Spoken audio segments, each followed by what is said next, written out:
Hay lugares en el universo donde el tiempo se detiene, donde la luz nunca llega y donde las leyes que conocemos dejan de tener sentido. Este es un viaje para escuchar con los ojos cerrados, para dejar que el cosmos te lleve lejos, muy lejos, mientras el cuerpo descansa y la mente vaga entre estrellas. No necesitas entender todo lo que escuchas, solo dejarte llevar, porque el universo no pide permiso para asombrarte. Respira despacio, deja que los hombros caigan, deja que la cama o el sofá te sostenga. No tienes que ir a ningún lado esta noche. El universo lleva existiendo 13.800 millones de años sin que tengas que hacer nada. Puedes seguir haciéndolo mientras descansas. Empecemos por el principio, o al menos por lo que creemos que fue el principio. Hace aproximadamente 13.800 millones de años, todo lo que existe, cada estrella, cada planeta, cada átomo que compone tu cuerpo, estaba concentrado en un punto infinitamente pequeño, infinitamente caliente, infinitamente denso, sin espacio, sin tiempo, sin nada fuera de ese punto, porque fuera no existía. Y entonces, algo ocurrió. No fue una explosión como las que conocemos. No hubo sonido porque no había espacio por donde propagarse. No hubo fuego en el sentido tradicional. Fue más bien una expansión, una apertura repentina del espacio mismo, como si el universo decidiera de golpe que quería existir. A ese momento lo llamamos el Big Bang, y desde entonces el universo no ha dejado de crecer. ¿Te imaginas eso? No es que el universo se expanda dentro de algo más grande, como una burbuja que crece en el aire. Es que el espacio mismo se estira. Se crea espacio nuevo entre los lugares que ya existían, como la superficie de un globo que alguien infla sin parar. Las galaxias se alejan unas de otras, no porque se muevan a través del espacio, sino porque el espacio entre ellas crece. Ahora mismo, mientras escuchas esto, el universo está siendo más grande de lo que era hace un segundo, y dentro de un segundo será más grande de lo que es ahora. No se detiene, no descansa, solo crece. En los primeros instantes después del Big Bang, el universo era un lugar irreconocible, una sopa de energía y partículas fundamentales, demasiado caliente para que nada pudiera mantenerse unido. En el primer segundo de existencia, el universo tenía una temperatura de 10.000 millones de grados. Para ponerlo en perspectiva, el interior del Sol tiene una temperatura de 15 millones de grados.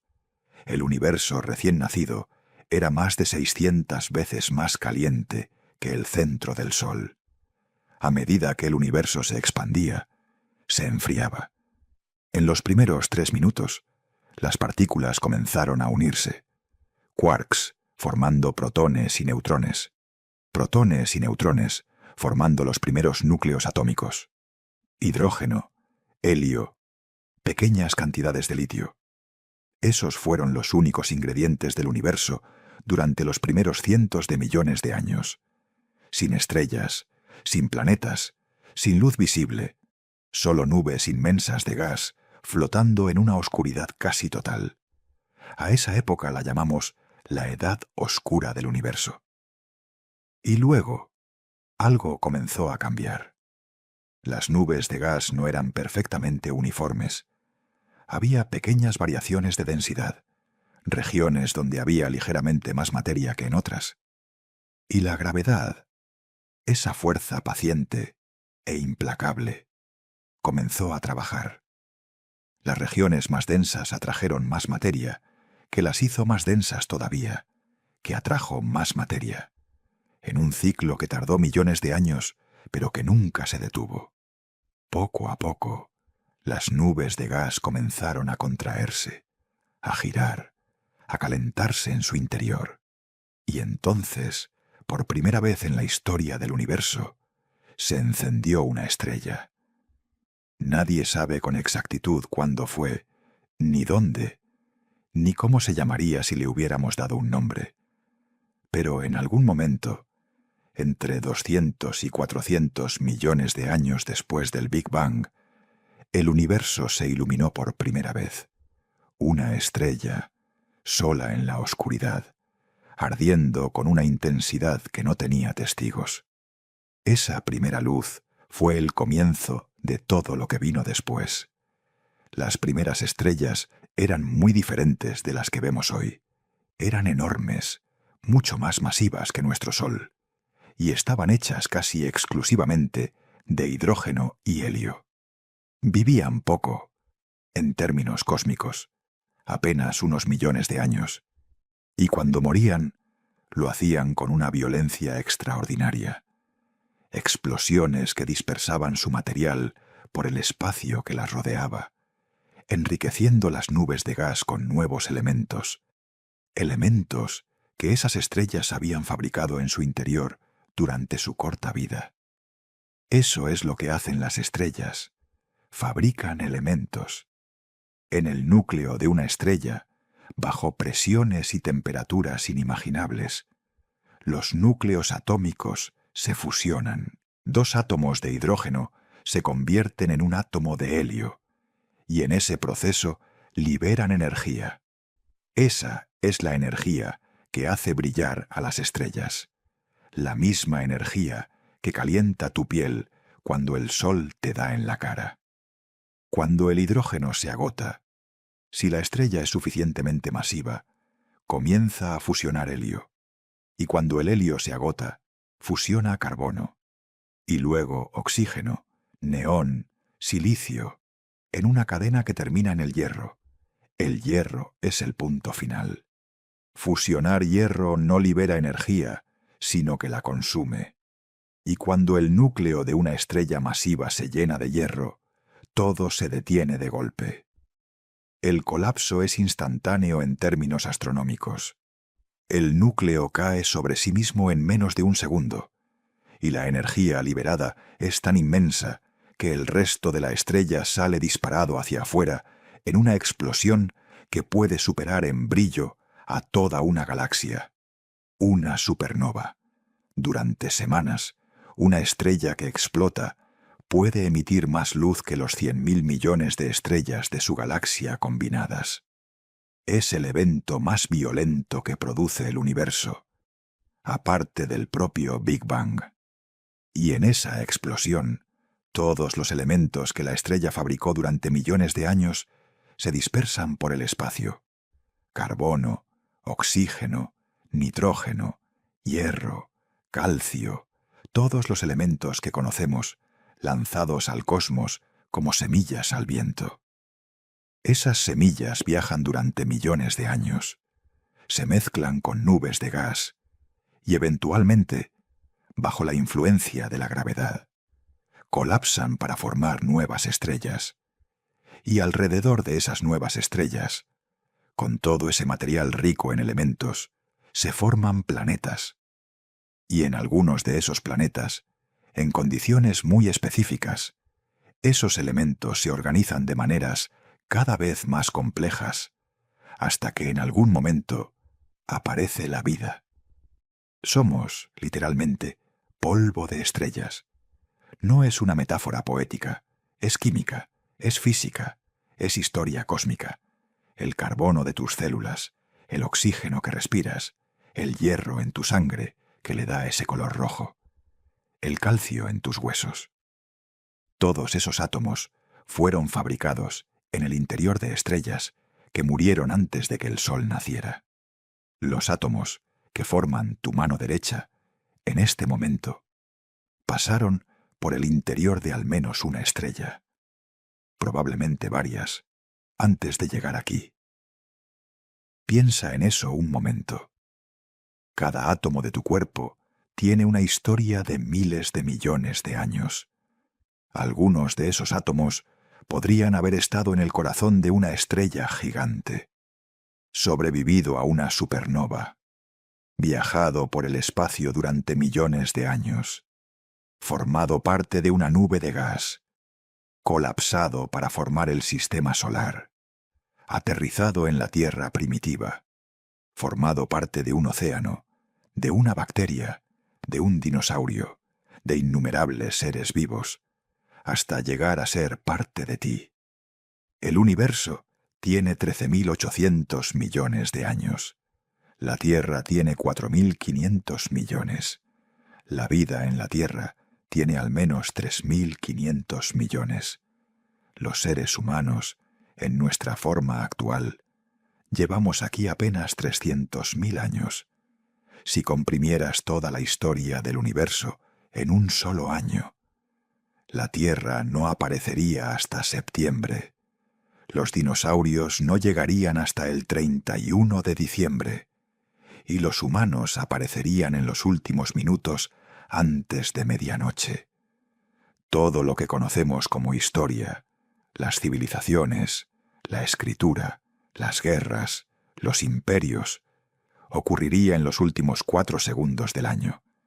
Somos recién llegados, y sin embargo, en ese tiempo brevísimo, hemos conseguido entender cómo funciona el universo a escalas que van desde las partículas subatómicas hasta las estructuras más grandes que existen. Eso también es extraordinario.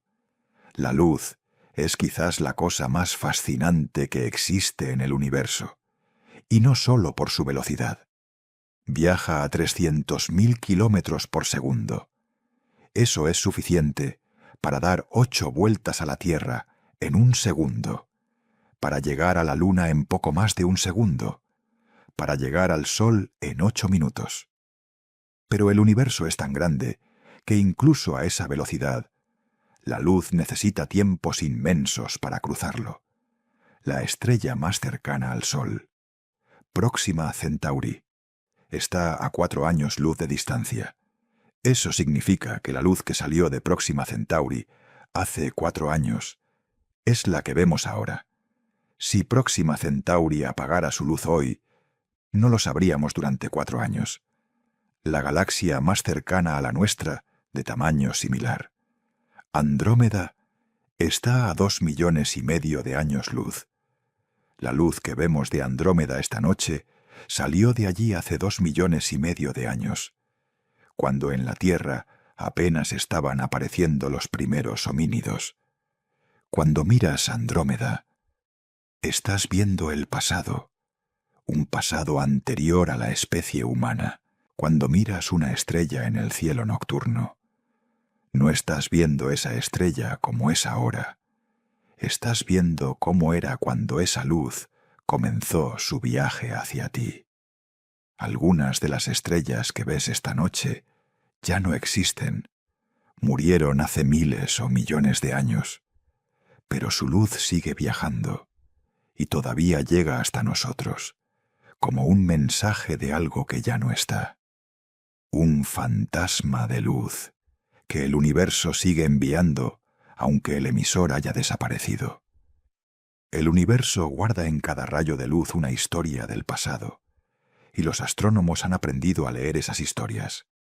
A través de la luz podemos saber de qué está hecha una estrella, qué tan caliente es, si se acerca o se aleja de nosotros, e incluso cuándo nació. Cada elemento absorbe y emite luz a frecuencias muy específicas, como una huella dactilar. Cuando la luz de una estrella pasa por un prisma o un espectrógrafo, se separa en sus colores, y en esos colores aparecen líneas oscuras, las huellas de los elementos que componen esa estrella: hidrógeno, helio, hierro, magnesio, calcio. Todo quedó registrado en la luz. Es como si cada estrella enviara una carta con su composición química, escrita en el lenguaje de la luz. Y nosotros, durante apenas 2 siglos, hemos aprendido a leer ese lenguaje. Nuestra galaxia, la Vía Láctea, es uno de esos mundos dentro del mundo. Tiene forma de espiral, con brazos que se curvan hacia afuera desde un núcleo brillante, y se extienden durante decenas de miles de años luz. Si pudieras verla desde fuera, a una distancia de 100.000 años luz, se parecería a un torbellino lento, girando en el silencio del espacio. Un disco delgado, brillante en el centro, con esos brazos espirales que se enrollan hacia afuera como los de un remolino congelado en el tiempo.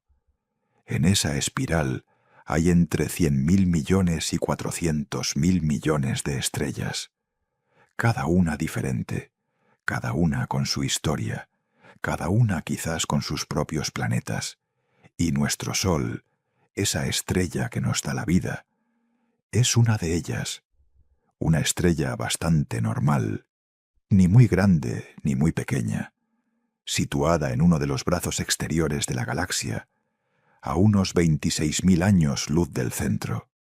Somos una estrella ordinaria en el suburbio de una galaxia ordinaria. Y sin embargo, aquí estamos, pensando en todo esto. Hay algo profundamente hermoso en esa idea. No somos el centro de nada. No estamos en el lugar más privilegiado de la galaxia. Somos periféricos, comunes, ordinarios en términos de posición. Pero somos lo suficientemente especiales como para hacernos esa pregunta. El Sol tarda aproximadamente 225 millones de años en dar una vuelta completa alrededor del centro de la Vía Láctea. Eso se llama un año galáctico o año cósmico.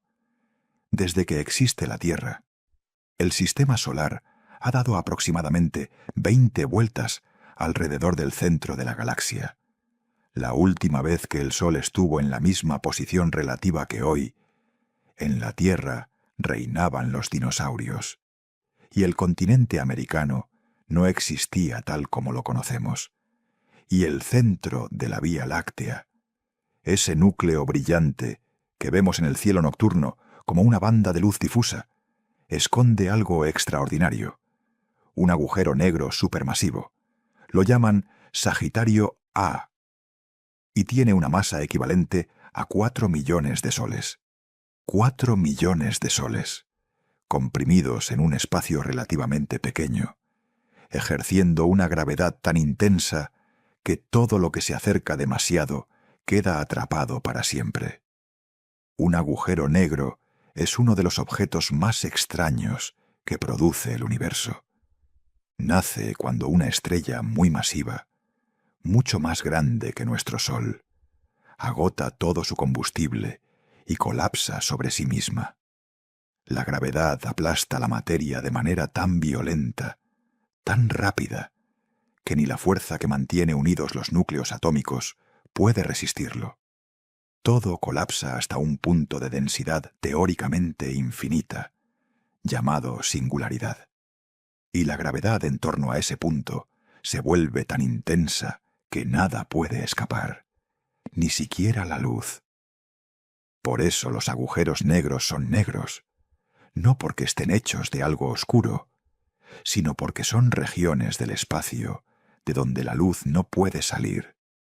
Si la luz no puede escapar, nosotros tampoco podemos verlos directamente.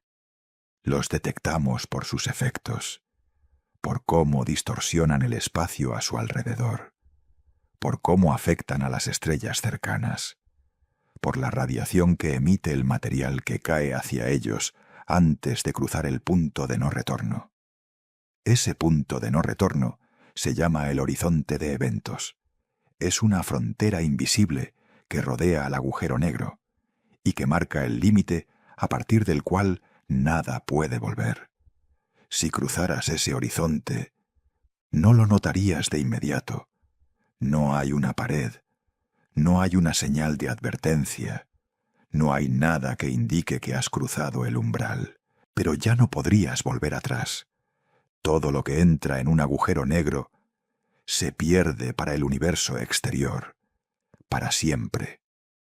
Hay algo filosóficamente perturbador en la idea del horizonte de eventos. No es sólo una barrera física, es una barrera informativa.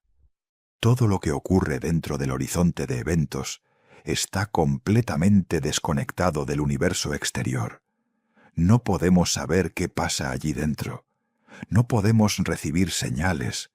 No podemos obtener información de ningún tipo. Es un lugar que existe, pero que está fundamentalmente separado de todo lo demás. Los agujeros negros tienen distintos tamaños.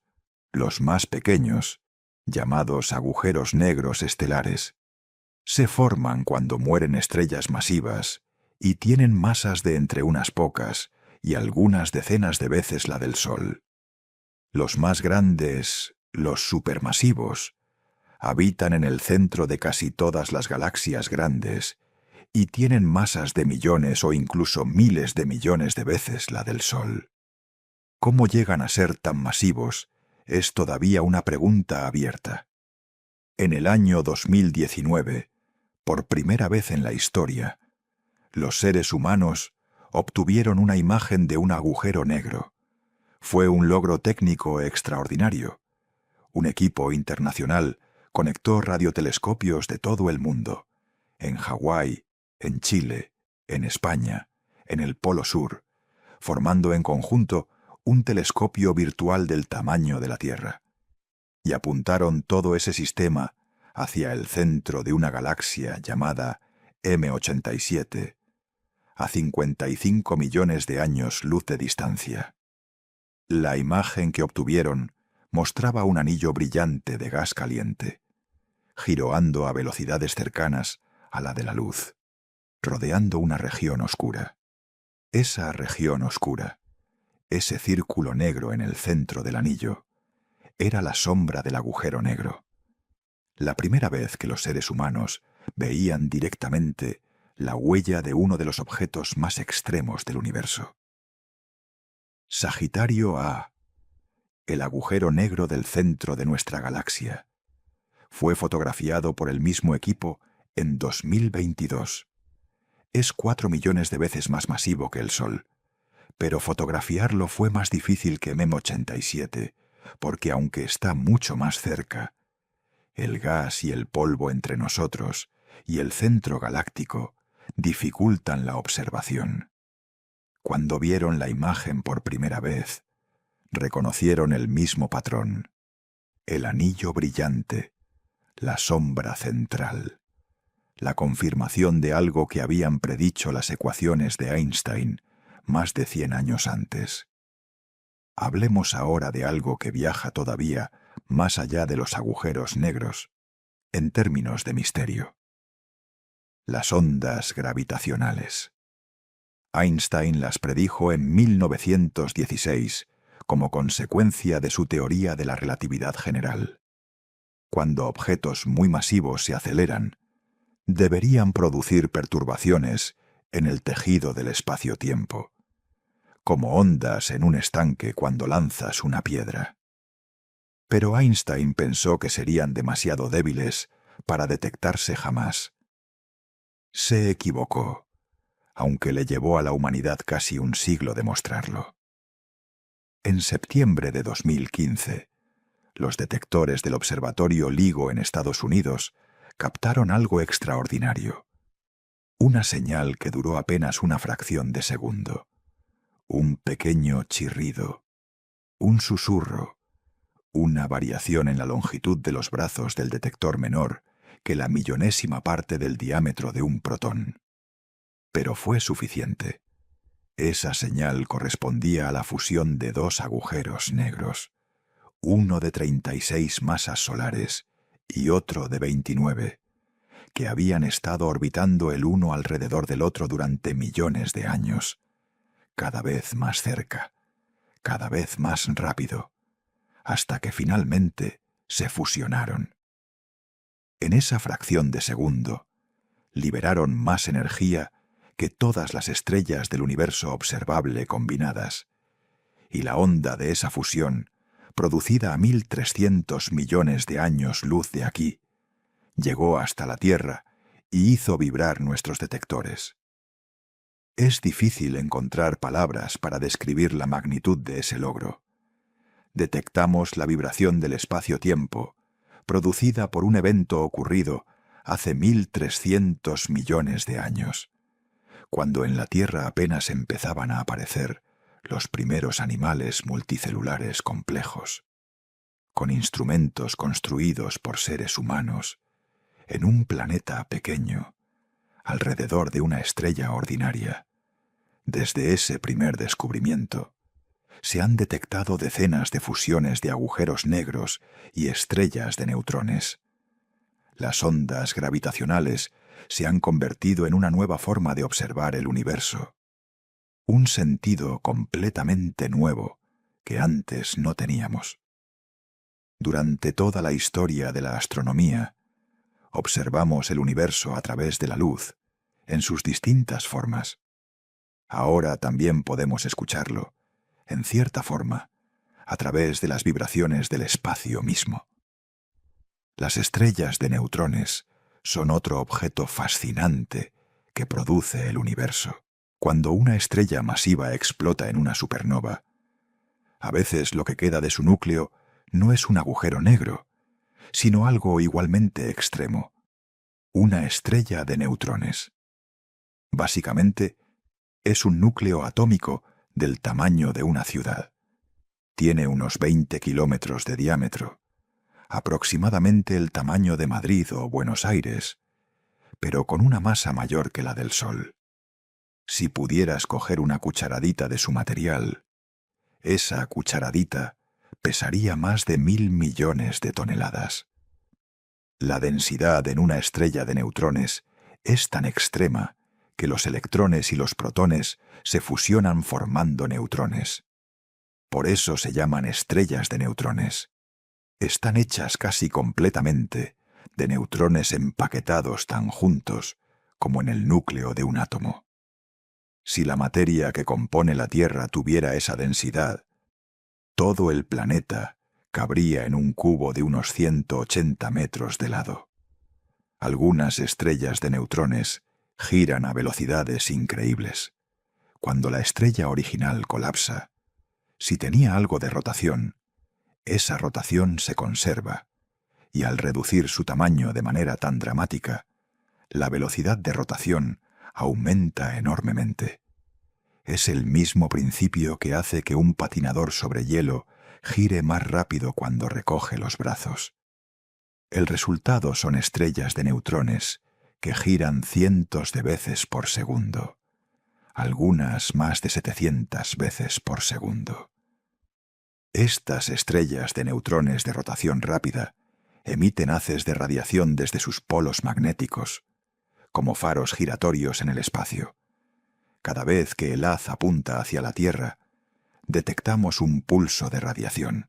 Las llamamos púlsares, y son tan regulares en sus pulsos, tan precisas, que se usan como relojes cósmicos de extraordinaria exactitud. Cuando se descubrieron los púlsares en los años 60, los radioastrónomos no sabían qué eran. La señal era tan regular, tan perfecta, que durante un tiempo pensaron que podría ser artificial. La llamaron LGM-1, Little Green Men, hombrecitos verdes, en una broma que también era una pregunta seria. ¿Podría ser una señal de inteligencia extraterrestre? Luego descubrieron que era física, que las estrellas de neutrones podían girar así de rápido y así de regular, y el nombre oficial fue mucho menos romántico. Pero la anécdota dice mucho sobre cómo el cosmos puede sorprendernos. La pregunta de si estamos solos en el universo es quizás la más antigua y la más profunda que se ha hecho la humanidad. Y es también una de las pocas grandes preguntas que todavía no tiene respuesta. El universo, observable, contiene más de 2 billones de galaxias. Cada galaxia contiene en promedio cientos de miles de millones de estrellas. Muchas de esas estrellas tienen planetas. Los números son tan grandes que resultan casi imposibles de imaginar. Si hubiera una civilización inteligente en solo una de cada billón de planetas, seguiría habiendo millones de civilizaciones en el universo observable. Y sin embargo, el silencio. No hemos recibido ninguna señal inequívoca de origen extraterrestre. Ningún mensaje, ninguna onda de radio artificial, ninguna señal de láser, ninguna evidencia de megaestructuras o tecnología a escala estelar. A eso lo llamamos la paradoja de Fermi. Formulada por el físico Enrico Fermi en los años 50, con una pregunta deceptivamente simple. Si el universo es tan grande, tan viejo, y hay tantos lugares donde podría haber surgido vida inteligente, ¿dónde está todo el mundo? Las respuestas posibles son muchas, y todas son inquietantes a su manera. Quizás la vida es común, pero la vida inteligente es extraordinariamente rara. Quizás la vida inteligente surge con cierta frecuencia, pero hay alguna barrera, algún filtro, que casi todas las civilizaciones no logran superar. Una guerra nuclear, un cambio climático catastrófico, alguna tecnología que las destruye antes de que puedan comunicarse con el resto del cosmos. Quizás ya están ahí, pero no los reconocemos.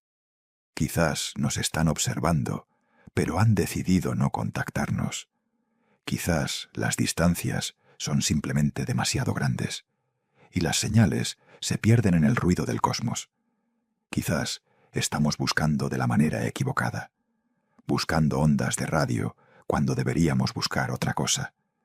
Quizás somos los primeros, y la vida inteligente es tan rara que en este momento somos los únicos en el universo observable. Ninguna respuesta es satisfactoria, y eso hace la pregunta todavía más fascinante. La vida en la Tierra nos ha demostrado que puede existir en condiciones mucho más extremas de lo que pensábamos. Existen organismos llamados extremófilos, seres vivos que prosperan en ambientes que matarían a casi cualquier otra cosa. Los hay que viven en géiseres de agua hirviendo, a temperaturas superiores a los 100 grados. Los hay que sobreviven en los ambientes más ácidos del planeta, con un pH similar al del ácido de una batería. Los hay que viven en el interior de la roca, sin luz, sin oxígeno, alimentándose de los minerales que los rodean, en una oscuridad y un silencio absolutos.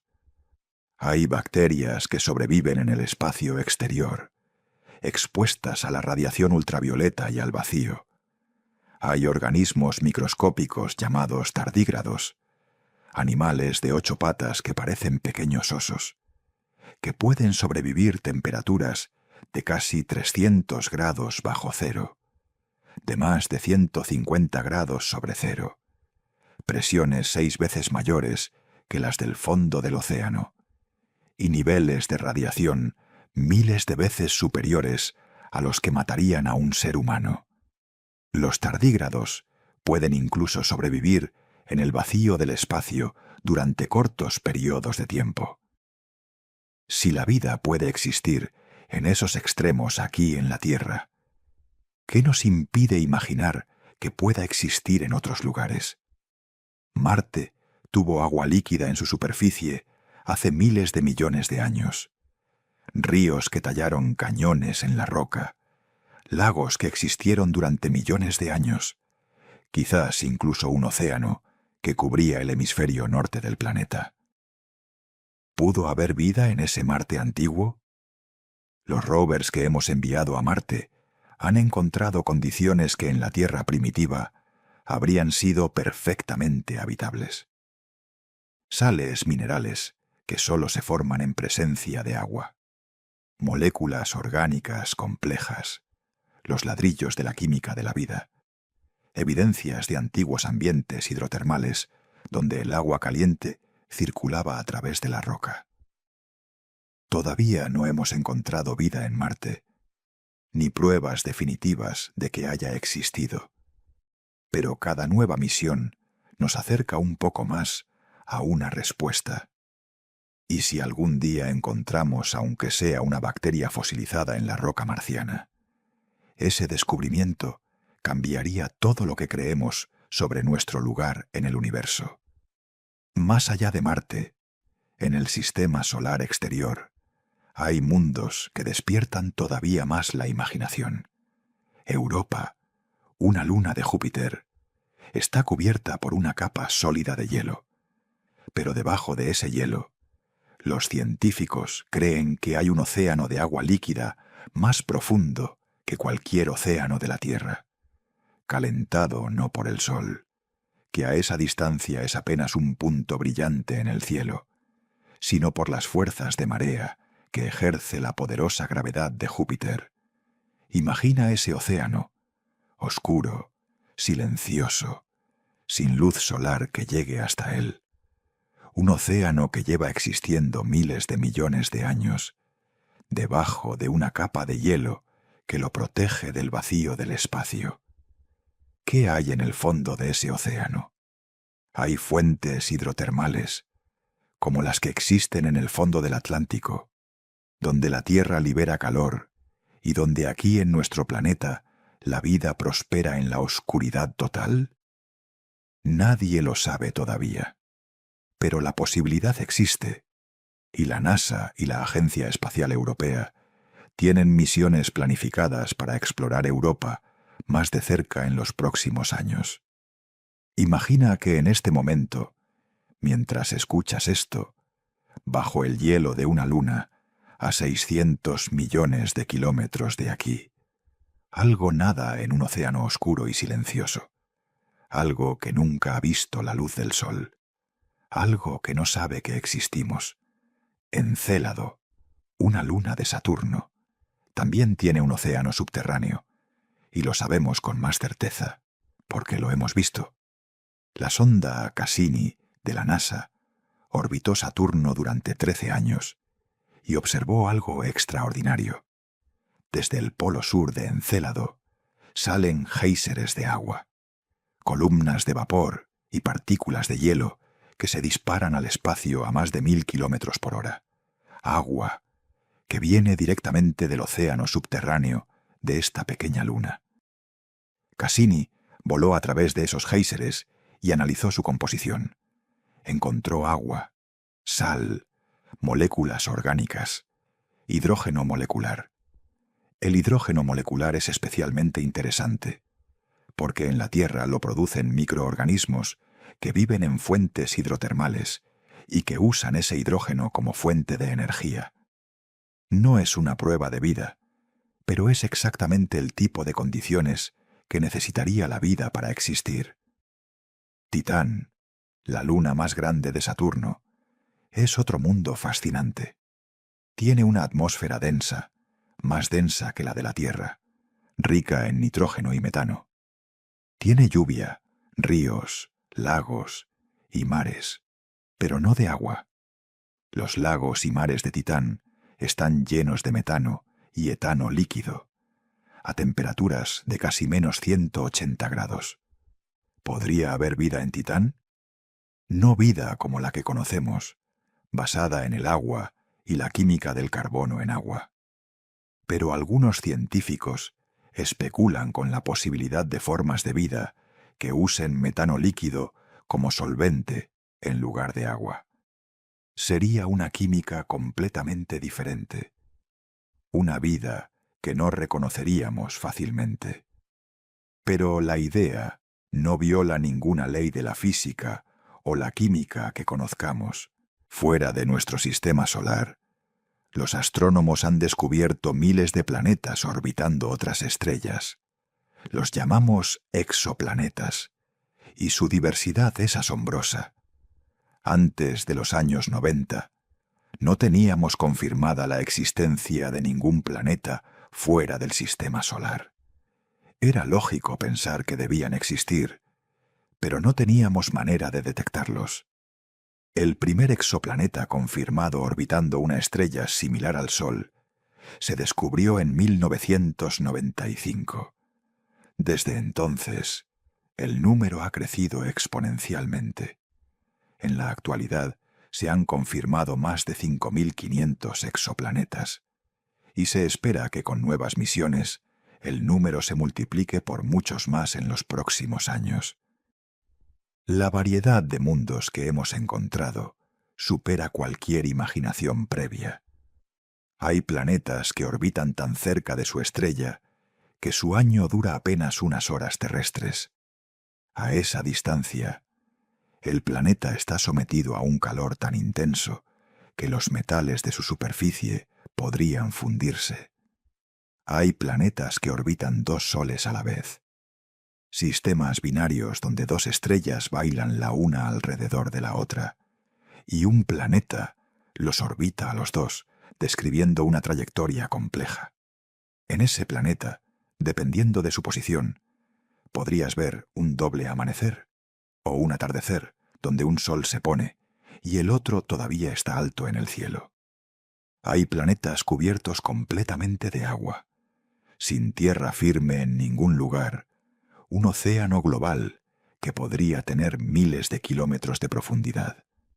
En el fondo de ese océano, la presión sería tan inmensa que el agua se convertiría en formas de hielo que no existen en condiciones normales. Hielo caliente, sólido, pero a temperaturas muy altas, debido a la presión extrema. Hay planetas donde llueve hierro fundido, planetas tan calientes en el lado que mira a su estrella que el hierro se evapora, y luego, en el lado frío, se condensa y cae como lluvia. Hierro líquido precipitando del cielo. Hay planetas donde los vientos alcanzan velocidades de varios miles de kilómetros por hora. Planetas con nubes de silicato, de las mismas moléculas que componen el cuarzo y la arena, flotando en una atmósfera de gas a temperatura de miles de grados. Y entre toda esa variedad, los astrónomos buscan los que se parecen a la Tierra. Planetas rocosos, de tamaño similar al nuestro, a la distancia adecuada de su estrella, en la llamada zona habitable, donde el agua podría existir en estado líquido en la superficie. Ya hemos encontrado varios candidatos interesantes. Hay un sistema estelar llamado TRAPPIST-1, a 40 años luz de distancia, que tiene 7 planetas del tamaño de la Tierra. 7 mundos, orbitando una estrella pequeña y rojiza, y al menos 3 de ellos están en la zona habitable. 40 años luz. Eso es demasiado lejos para visitarlos con la tecnología actual, pero lo suficientemente cerca como para estudiarlos con telescopios avanzados. El telescopio espacial James Webb, lanzado a finales de 2021, ya ha comenzado a analizar las atmósferas de esos planetas, buscando señales, pistas, cualquier cosa que pueda indicar que no estamos solos.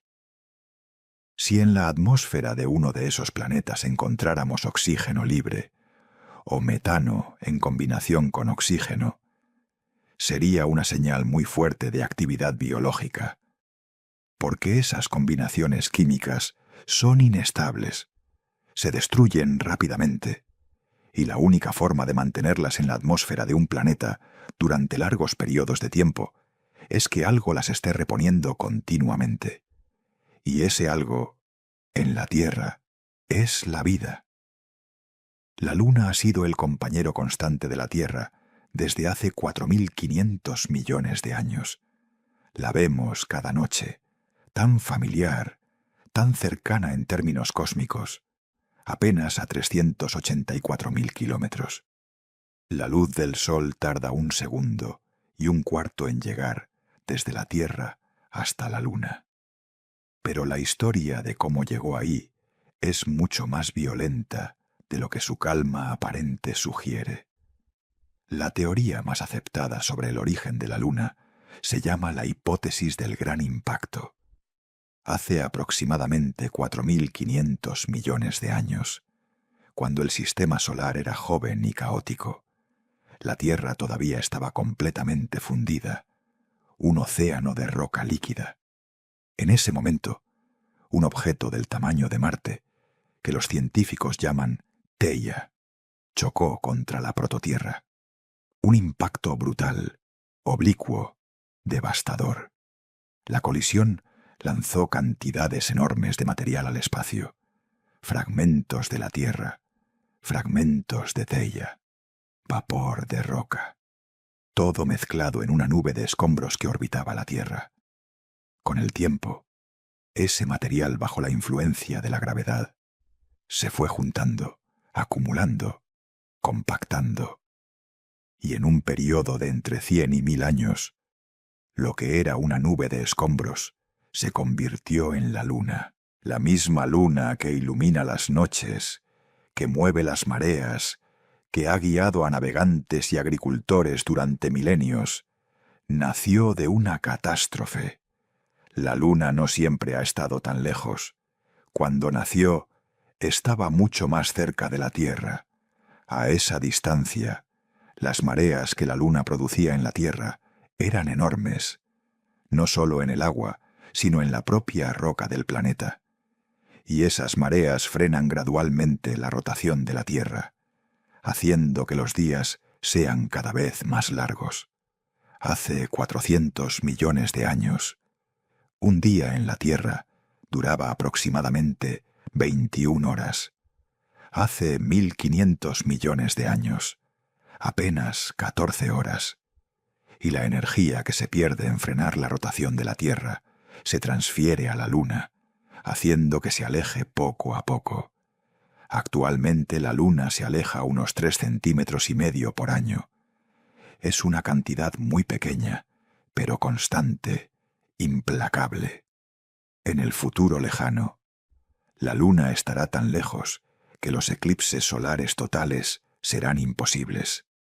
El disco de la Luna ya no cubrirá exactamente el disco del Sol, y esos espectáculos celestiales que durante milenios han detenido el aliento de los seres humanos no volverán a ocurrir.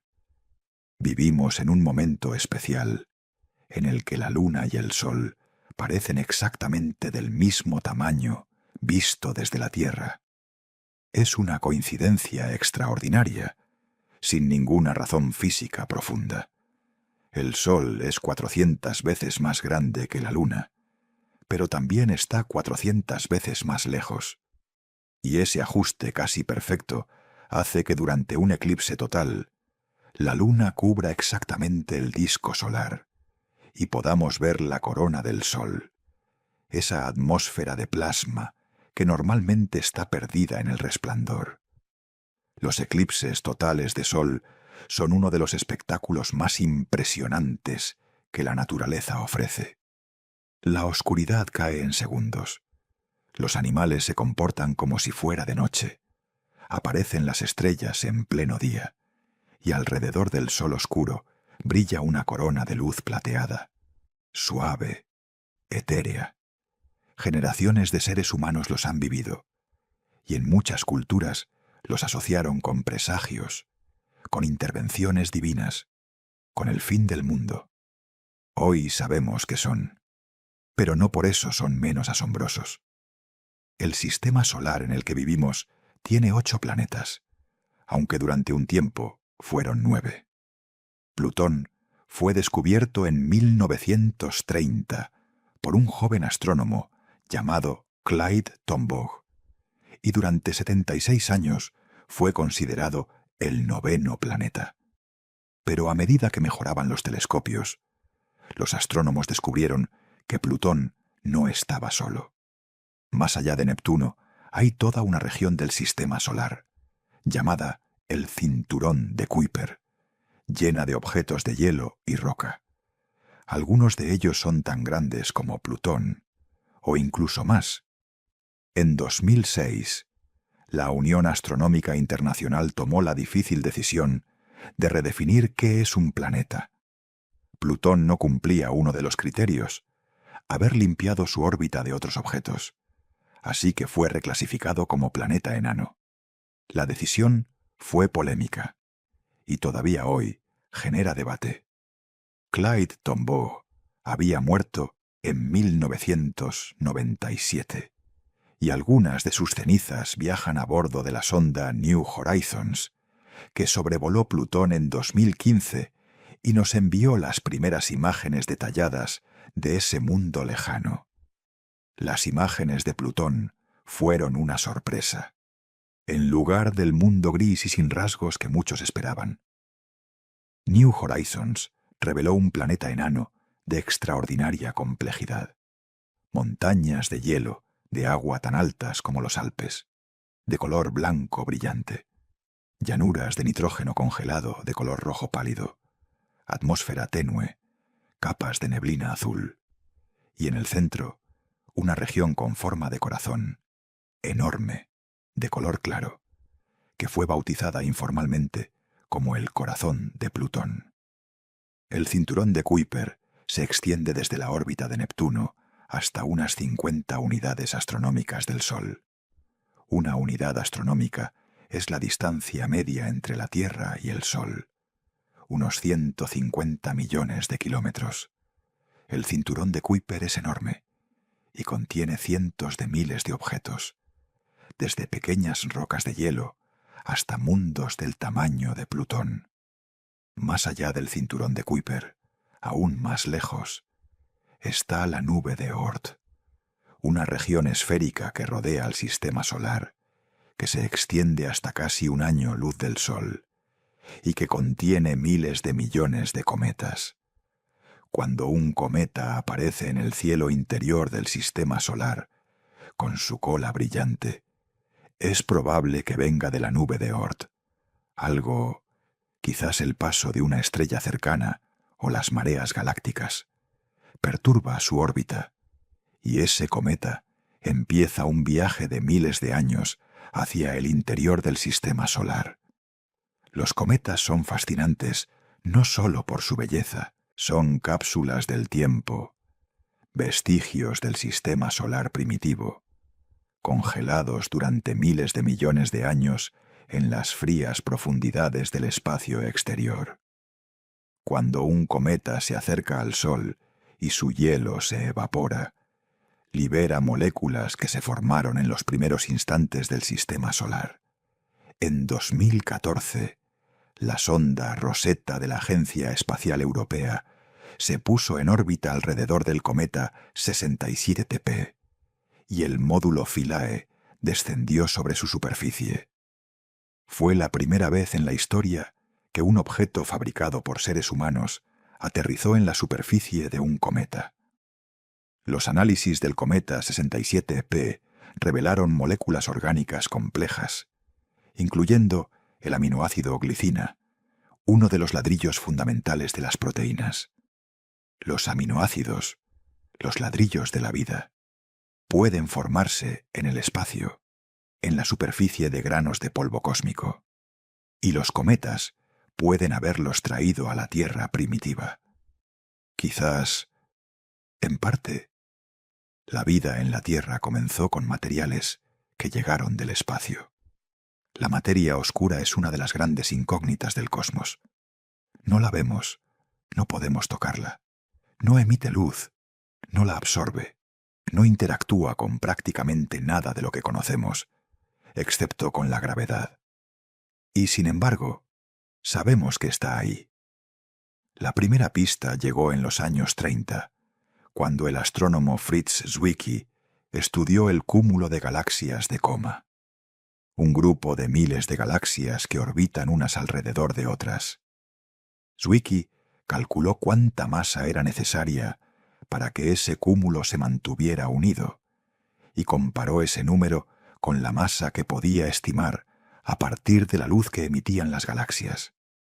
El resultado fue desconcertante. La masa visible era 100 veces menor de lo necesario.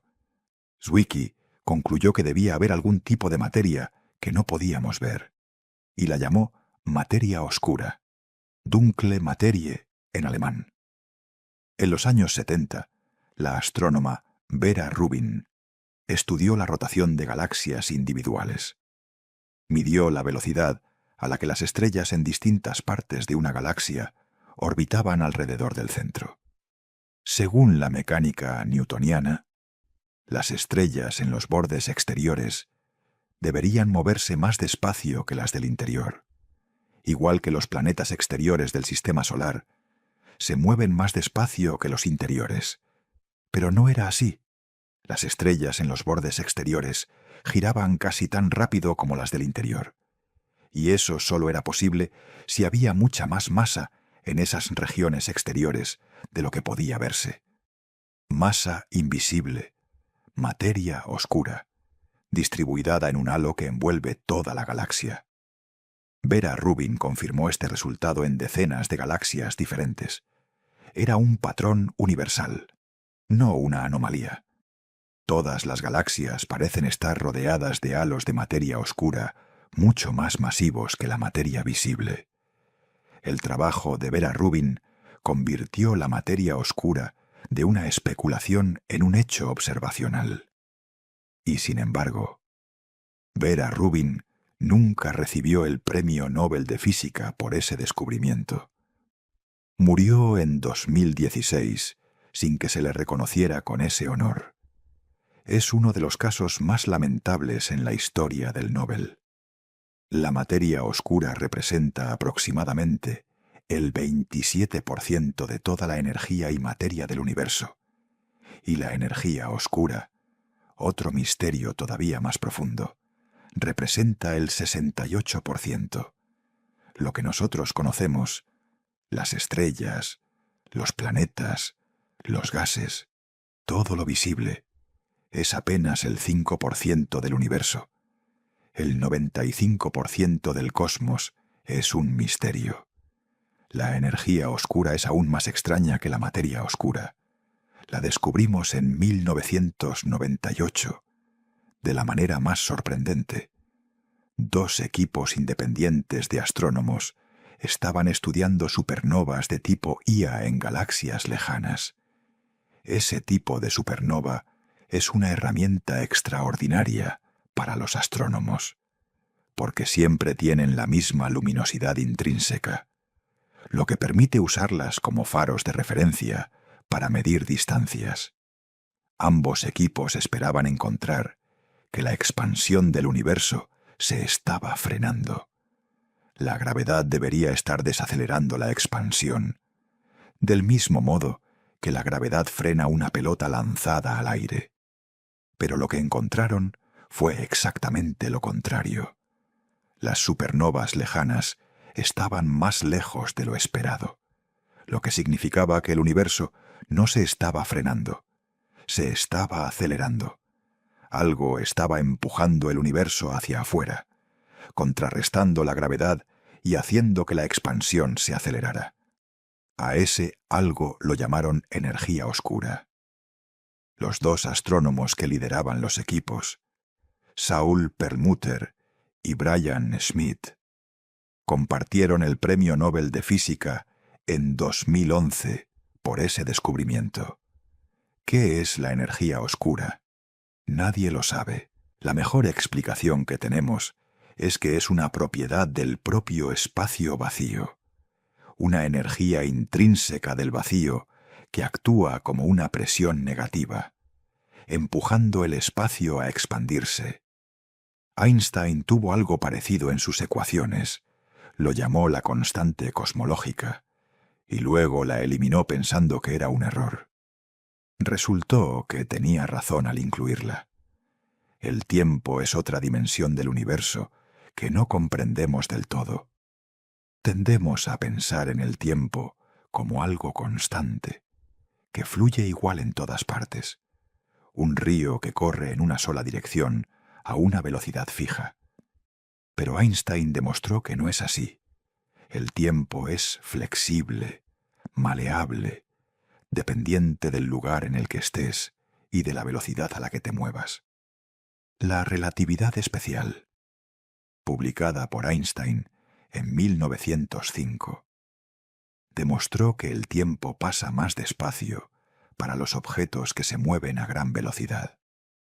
Si pudieras viajar a una velocidad cercana a la de la luz, el tiempo para ti pasaría mucho más despacio que para alguien que se queda en la Tierra. Podrías hacer un viaje de 1 año a velocidad cercana a la de la luz, y cuando volvieras a la Tierra, habrían pasado décadas o siglos. Los viajes en el tiempo hacia el futuro son físicamente posibles. Simplemente requieren condiciones extremas. La relatividad general, publicada en 1915, añadió otro factor. La gravedad también afecta al tiempo. Cerca de objetos muy masivos, donde la gravedad es intensa, el tiempo pasa más despacio. Un reloj en la superficie de la Tierra corre ligeramente más despacio que un reloj en el espacio, porque la gravedad terrestre lo frena. Esa diferencia es tan pequeña que no la notamos en la vida cotidiana, pero es real, medible y tiene consecuencias prácticas. Los satélites GPS orbitan la Tierra a una altitud donde la gravedad es menor que en la superficie.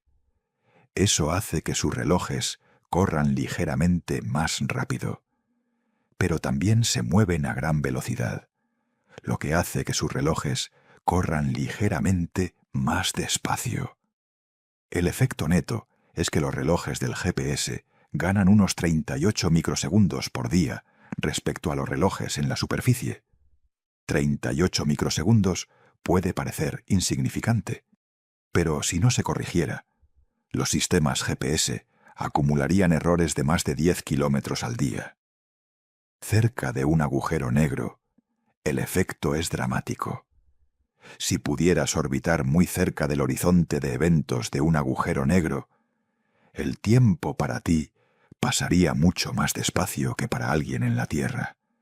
En teoría, podrías pasar lo que para ti serían unos pocos días en esa órbita y volver para descubrir que en la Tierra han pasado años, décadas o incluso siglos. Hay una pregunta todavía más fundamental sobre el tiempo que todavía no hemos respondido. ¿Por qué el tiempo solo fluye hacia adelante? Las leyes de la física son simétricas en el tiempo. Funcionan igual hacia adelante que hacia atrás. Si grabaras una película de 2 bolas de billar chocando y la pasaras al revés, no podrías saber cuál es la dirección correcta. Las dos serían físicamente posibles. Y sin embargo, en el mundo cotidiano, el tiempo claramente va en una sola dirección. El pasado está fijo, el futuro es abierto. Un huevo roto no se vuelve a juntar solo. La razón por la que el tiempo parece fluir en una dirección está relacionada con la termodinámica, con el concepto de entropía. La entropía es una medida del desorden de un sistema. Y hay una ley fundamental de la naturaleza, la segunda ley de la termodinámica, que dice que la entropía total de un sistema aislado siempre aumenta o se mantiene constante. El desorden siempre crece, nunca disminuye espontáneamente, y esa asimetría, ese flujo siempre en la dirección de mayor desorden, es lo que da al tiempo su flecha. Pero, ¿por qué la entropía crece? Porque el universo comenzó en un estado de entropía extraordinariamente baja, extraordinariamente ordenado. El Big Bang fue el estado de menor entropía posible, todo concentrado en un punto, y desde entonces el universo se ha expandido, se ha dispersado, se ha desordenado, y seguirá haciéndolo indefinidamente. El destino final del universo, si la expansión continúa acelerándose para siempre, es un estado llamado la muerte térmica. Un universo infinitamente expandido, infinitamente frío, donde todas las estrellas han muerto, todos los agujeros negros se han evaporado, y no queda ninguna diferencia de temperatura ni de energía que permita que ocurra ningún proceso. Nada de nada. En una oscuridad y un frío absolutos, para siempre. Pero eso, si ocurre, tardará un tiempo inimaginablemente largo, mucho más largo que la edad actual del universo, multiplicada por números que no tienen nombre. Por ahora, el universo sigue brillando. La conciencia es quizás el misterio más profundo de todos, no el más distante, no el más grande en escala, sino el más profundo. ¿Por qué el universo produce seres capaces de contemplarse a sí mismo? Las leyes de la física, los átomos, las estrellas, todo eso existiría aunque no hubiera nadie para observarlo. El universo funcionó durante más de 9.000 millones de años sin que hubiera ningún ser consciente en él, y seguiría funcionando si todos desapareciéramos. Pero en algún momento, en algún rincón de un planeta ordinario, alrededor de una estrella ordinaria, en el brazo exterior de una galaxia ordinaria, algo empezó a preguntarse por qué existía. Y esa pregunta, sola, es extraordinaria. No sabemos por qué existe la conciencia. Sabemos que está relacionada con la complejidad del cerebro, con ciertas estructuras neuronales, con ciertos patrones de actividad eléctrica.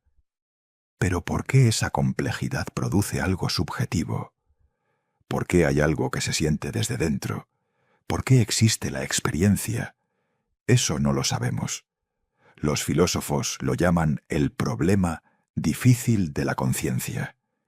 Y es tan difícil que algunos científicos argumentan que es el único problema verdaderamente misterioso que queda en la ciencia. Lo que sí sabemos es que la conciencia emergió de la materia. Los átomos que te componen son los mismos que forman las rocas y las estrellas, pero organizados de cierta manera, forman algo capaz de sentir, de pensar, de preguntarse sobre el cosmos. Carl Sagan lo expresó de una manera que nunca deja de resonar. Somos una forma en que el cosmos se conoce a sí mismo. Los átomos que nos componen son átomos del universo, organizados de una manera tan compleja y delicada que han llegado a ser capaces de contemplar el universo del que provienen. Miramos las estrellas y estamos hechos de ellas, mirándose. Cada vez que sientes asombro ante el cielo nocturno, ese asombro es cósmico, no solo humano, es el universo reconociéndose, sorprendiéndose de su propia existencia a través de tus ojos. Hay otra idea que merece un momento de reflexión tranquila. El universo tiene 13.800 millones de años, y ha tardado todo ese tiempo en llegar hasta aquí, hasta este momento, hasta ti. No fue rápido, fue lento, fue paciente. Pasó por épocas de oscuridad, de explosiones, de formación y destrucción, estrellas que nacieron y murieron, planetas que se formaron y se enfriaron, océanos que aparecieron y desaparecieron, vida que surgió y evolucionó durante miles de millones de años. Todo eso para llegar a este instante. Y en este instante, tú estás aquí, consciente, respirando, escuchando sobre el cosmos. Eso no es poco, eso es extraordinario. La historia del cosmos es también la historia de la complejidad. El universo comenzó siendo extremadamente simple, solo energía, luego partículas fundamentales, luego átomos simples. Y desde esa simplicidad, con el tiempo y la gravedad y la energía de las estrellas, emergió una complejidad cada vez mayor. Átomos formando moléculas, moléculas formando estructuras, estructuras formando células, células formando organismos, organismos formando ecosistemas, ecosistemas formando planetas vivos. Y en algún punto de esa cadena, la materia empezó a pensar sobre sí misma. Si pudieras ver el universo a escala enorme, si pudieras retroceder lo suficiente, las galaxias no están distribuidas al azar. Forman estructuras filamentosas, enormes cadenas y muros de galaxias, separadas por vastos vacíos donde hay muy pocas galaxias. Los cosmólogos llaman a esta estructura la red cósmica o el tejido cósmico. y cuando la ves en mapas tridimensionales, se parece sorprendentemente a la estructura de una red de neuronas en el cerebro, o a la red de hongos que conecta los árboles en un bosque. La misma forma, a escalas completamente diferentes, producida por procesos completamente diferentes. El universo parece tener patrones que se repiten a distintas escalas, como si el cosmos tuviera sus propias formas favoritas. Los vacíos cósmicos son otro fenómeno fascinante.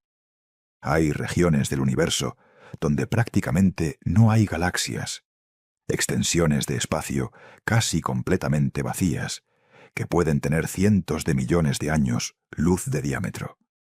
El vacío de Boötes, uno de los más grandes conocidos, tiene aproximadamente 330 millones de años luz de diámetro.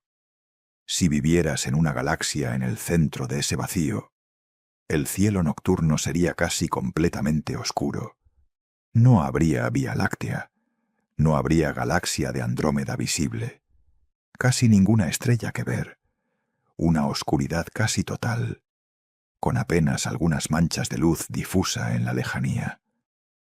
Por contraste, hay regiones donde las galaxias se agrupan en números extraordinarios.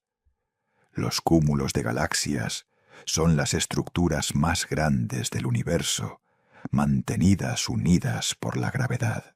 El cúmulo de Virgo, el más cercano a nosotros, contiene más de 1300 galaxias. La Vía Láctea forma parte del supercúmulo de Virgo, una estructura todavía mayor que abarca cientos de millones de años luz. Y el supercúmulo de Virgo, a su vez, forma parte de una estructura mayor todavía, llamada Laniakea, que significa cielo inmenso en hawaiano. Laniakea contiene más de 100.000 galaxias, incluyendo la nuestra, y se extiende durante 500 millones de años luz. Dentro de Laniakea, la Vía Láctea se mueve. No solo gira sobre sí misma, sino que junto con el grupo local de galaxias al que pertenece, se desplaza hacia el centro de Laniakea, atraída por la concentración de masa allí. Ese centro de atracción, esa región hacia la que todo Laniakea parece fluir, se llama el Gran Atractor. Y hasta hace relativamente poco, no sabíamos que existía, porque está en la dirección del plano de la Vía Láctea, oculto detrás del gas y el polvo de nuestra propia galaxia. Estamos en movimiento, constantemente, a muchos niveles. La Tierra gira sobre su eje a unos 1600 kilómetros por hora en el ecuador. Orbita el Sol a unos 107.000 kilómetros por hora. El sistema solar orbita el centro de la galaxia a unos 720.000 kilómetros por hora. Y la galaxia se mueve dentro del grupo local, y el grupo local dentro de Laniakea, y Laniakea dentro de estructuras mayores. En este momento, mientras estás perfectamente inmóvil en tu cama, te estás moviendo a velocidades que hacen que el avión más rápido parezca estar quieto. Y sin embargo, aquí dentro, todo está en calma. La ventana en tu cuarto, la oscuridad tranquila, el sonido de tu respiración. El universo puede moverse a velocidades inimaginables. Puede contener explosiones de una violencia incomprensible. Puede albergar objetos tan extremos que desafían nuestra intuición. Pero también puede contener este momento, este silencio, esta quietud. La astronomía es también una historia de errores y correcciones, de ideas que parecían sólidas y resultaron equivocadas, y de teorías que parecían locas y resultaron ser correctas. Durante siglos, la humanidad creyó que la Tierra era el centro del universo. Era lo natural, lo intuitivo, lo que los ojos parecían confirmar. El sol salía por el este y se ponía por el oeste. ¿Cómo no iba a estar la Tierra en el centro? Copérnico, fue el primero en proponer de manera sistemática que la Tierra orbitaba el Sol, y no al revés. Su modelo heliocéntrico fue publicado en 1543 y tardó décadas en ser aceptado. Galileo fue condenado por la Inquisición por apoyarlo. Kepler calculó las órbitas elípticas de los planetas, y Newton unificó todo con su teoría de la gravitación, demostrando que la misma fuerza que hace caer una manzana es la que mantiene a la Luna en órbita. Pero incluso después de Copérnico, seguimos cometiendo el mismo error a mayor escala. Pensamos que el Sol estaba en el centro de la galaxia. No fue hasta los años 20 del siglo pasado cuando Harlow Shapley demostró que el Sol está lejos del centro galáctico, en los suburbios. Y en esa misma época, Edwin Hubble demostró que las nebulosas espirales que se veían en los telescopios no eran estructuras dentro de la Vía Láctea, sino galaxias completas en sí mismas, a distancias inimaginables. De golpe, el universo se hizo 1.000.000 de veces más grande de lo que parecía. Y luego descubrimos que hay 2 billones de galaxias y que la mayor parte del universo está hecha de cosas que no podemos ver, y que el universo no solo se expande, sino que se acelera. Cada vez que creemos entender la escala correcta, el universo resulta ser más grande, más complejo, más sorprendente. Una de las preguntas más filosóficamente inquietantes de la cosmología moderna es ¿qué había antes del Big Bang? La respuesta más honesta es que no lo sabemos. Y hay una razón profunda para eso. El tiempo tal como lo conocemos, el espacio tal como lo conocemos, surgieron en el Big Bang o con el Big Bang. Preguntar qué había antes del Big Bang podría ser como preguntar qué hay al norte del Polo Norte. La pregunta podría no tener sentido en los términos en que la formulamos. Algunas teorías proponen que el universo surgió de una fluctuación cuántica del vacío. El vacío cuántico no es la nada, es un estado de mínima energía que está constantemente agitado, con partículas que aparecen y desaparecen continuamente. En ese marco, el universo podría haber surgido espontáneamente de la nada, no de manera sobrenatural, sino como consecuencia de las leyes de la física cuántica. Otras teorías proponen que nuestro universo es uno de muchos, que existen otros universos con diferentes leyes físicas, diferentes constantes fundamentales, quizás diferentes formas de tiempo y espacio. A esa colección de universos se la llama el multiverso.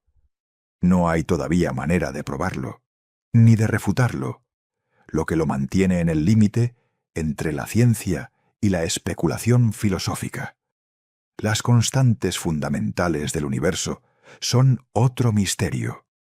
Hay ciertos números que aparecen en las leyes de la física, la velocidad de la luz, la constante gravitacional, la carga del electrón, la masa del protón, y muchos más. Si esos números fueran ligeramente diferentes, el universo sería radicalmente distinto. Si la fuerza gravitacional fuera un poco más fuerte, el universo se habría contraído de nuevo antes de que pudieran formarse estrellas. Si fuera un poco más débil, la materia se habría dispersado demasiado rápido para que nada se formara. Si la fuerza nuclear fuera ligeramente diferente, los átomos no serían estables, o el hidrógeno no podría fusionarse en estrellas. El universo parece afinado con una precisión extraordinaria para permitir la existencia de estructuras complejas. Algunos lo llaman el principio antrópico, la idea de que el universo tiene las constantes que tiene, porque si fueran diferentes, no habría nadie para observarlas. Otros ven en esa afinación una señal de algo más profundo, y otros simplemente dicen que si hubiera muchos universos con distintas constantes, naturalmente viviríamos en uno que permite nuestra existencia. No hay una respuesta definitiva. Y quizás eso está bien. Quizás las mejores preguntas no tienen respuestas definitivas. Quizás lo importante es seguir preguntando. Mientras cierras los ojos esta noche, el universo continúa. En algún lugar, a miles de millones de años luz, dos galaxias están fusionándose en un proceso que durará cientos de millones de años. En algún lugar, una estrella está en sus últimas horas, a punto de colapsar en una supernova que por unos días brillará más que toda su galaxia. En algún lugar, en un planeta que nunca veremos, quizás algo mira hacia su cielo nocturno y se hace preguntas. Y aquí, en este pequeño planeta azul, alrededor de una estrella ordinaria, tú estás a punto de dormirte, con toda la historia del cosmos detrás de ti, 13.800 millones de años de expansión y formación y destrucción y complejidad creciente, culminando en este momento tranquilo. Descansa. Deja que los pensamientos se vuelvan más lentos, como galaxias que se alejan en la noche. Deja que la respiración se vuelva más profunda, como el espacio entre las estrellas. Deja que los párpados sean pesados. Deja que el cuerpo se hunda. El universo no necesita que hagas nada esta noche. Ha funcionado durante 13.800 millones de años. Puede seguir haciéndolo mientras duermes. Mañana, cuando el sol salga, recuerda que esa estrella también tiene su historia. 4.600 millones de años de fusión nuclear, fabricando la luz que te despertará. Esa luz que cruza 150 millones de kilómetros de espacio vacío en apenas 8 minutos, para llegar hasta tu ventana, para calentar tu cara, para decirte que es de día. El cosmos no se detiene nunca, pero tú puedes descansar ahora. Que el silencio del espacio te acompañe, que la inmensidad del universo te haga sentir pequeño, pero también parte de algo increíblemente grande, que los sueños te lleven donde la ciencia todavía no ha llegado. Buenas noches. Pero antes de que el sueño llegue del todo, hay más historias que el universo quiere contarte, porque el cosmos es generoso y esta noche tiene tiempo. Hablemos de la velocidad de la luz de una manera diferente. 300.000 kilómetros por segundo. Es un número que repetimos sin detenernos a sentir lo que significa. Imagina que pudieras viajar a esa velocidad. En un segundo llegarías a la luna. En 8 minutos, al sol. En 4 años, a la estrella más cercana. En 100.000 años, cruzarías nuestra galaxia de un extremo al otro. En 2,5 millones de años, llegarías a Andrómeda. La luz que emitió el telescopio Hubble, la luz que captó el telescopio Hubble de las galaxias más lejanas que ha observado, viajó durante más de 13.000 millones de años antes de llegar hasta sus espejos. 13.000 millones de años de viaje, para ser capturada en una imagen que podemos ver en una pantalla. Esas galaxias más lejanas, esas primeras que existieron, no se parecen a las galaxias de hoy. Son más irregulares, más pequeñas, más agitadas. Están en el proceso de formarse, de crecer, de fusionarse con otras. Cuando vemos esas galaxias lejanas, no estamos viendo cómo es el universo ahora en esos lugares. Estamos viendo cómo era cuando el universo tenía apenas unos cientos de millones de años, cuando las primeras estructuras comenzaban a tomar forma. El telescopio James Webb ha ido todavía más lejos. Ha captado luz de galaxias que existieron apenas 300 millones de años después del Big Bang. 300 millones de años después del comienzo de todo. Y esas galaxias ya existen, ya tienen estrellas, ya tienen estructura, lo que significa que se formaron increíblemente rápido, mucho más rápido de lo que nuestros modelos predecían. El universo parece haber organizado sus primeras estructuras con una eficiencia que todavía nos sorprende. La historia del telescopio Hubble es también una historia humana, con sus tropiezos y sus triunfos. Cuando Hubble fue lanzado en abril de 1990, las expectativas eran enormes. Por fin tendríamos un telescopio por encima de la atmósfera, imágenes perfectas del cosmos. Pero cuando llegaron las primeras imágenes, los astrónomos descubrieron que algo iba mal.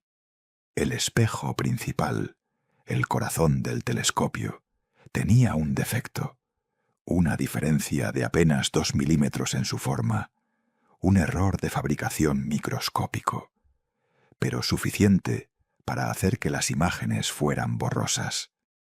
Fue una catástrofe pública. Los medios de comunicación se burlaron del telescopio de $3.000 millones que no podía ver bien. Pero los ingenieros de la NASA no se rindieron. Diseñaron un sistema de lentes correctoras, como unas gafas para el telescopio, que compensaran exactamente el defecto del espejo. Y en diciembre de 1993, los astronautas del transbordador espacial llevaron esas lentes correctoras hasta el Hubble en una misión de servicio extraordinariamente compleja. Cuando llegaron las primeras imágenes corregidas, el mundo se quedó sin palabras. La nebulosa del Águila, los pilares de la creación, columnas de gas y polvo donde nacen nuevas estrellas, una imagen que se convirtió en uno de los iconos visuales del siglo XX. El campo ultraprofundo de Hubble, un punto del cielo aparentemente vacío, que al observarlo durante días reveló miles de galaxias, cada una con miles de millones de estrellas, todo en un área del cielo menor que un grano de arena visto desde 1 metro de distancia. Esa imagen cambió algo en la manera en que la humanidad se veía a sí misma. No había ningún punto del cielo que estuviera vacío. En cualquier dirección que miraras, en el espacio más oscuro y más vacío aparente, si mirabas con suficiente profundidad, encontrabas galaxias, miles de millones de galaxias, llenando el universo en todas direcciones. Las nebulosas son otro de los grandes espectáculos del cosmos. Son nubes de gas y polvo, algunas de ellas enormes, que brillan por distintas razones. Algunas son iluminadas por estrellas jóvenes y calientes que nacen en su interior. Otras emiten luz propia, energizadas por la radiación ultravioleta de estrellas cercanas. Y algunas, llamadas nebulosas oscuras, no brillan, simplemente bloquean la luz de lo que hay detrás. Las nebulosas son las guarderías del universo. En su interior, bajo la influencia de la gravedad, el gas y el polvo se acumulan, se calientan y eventualmente se encienden como nuevas estrellas. Los pilares de la creación que fotografió el Hubble, esas columnas enormes y majestuosas de gas y polvo, son exactamente eso, lugares donde están naciendo estrellas en este momento, aunque, cuando decimos en este momento, tenemos que ser honestos. Los pilares de la creación están a unos 6.500 años luz de distancia. Lo que vemos es como eran hace 6.500 años. En el presente, podría ser que esos pilares ya hayan sido destruidos por la radiación de las estrellas jóvenes que los rodean. No lo sabremos hasta dentro de 6.500 años. El Sol también tiene su propia nebulosa de origen. Hace unos 4.600 millones de años, una nube de gas y polvo, probablemente perturbada por la onda expansiva de una supernova cercana, comenzó a contraerse bajo su propia gravedad.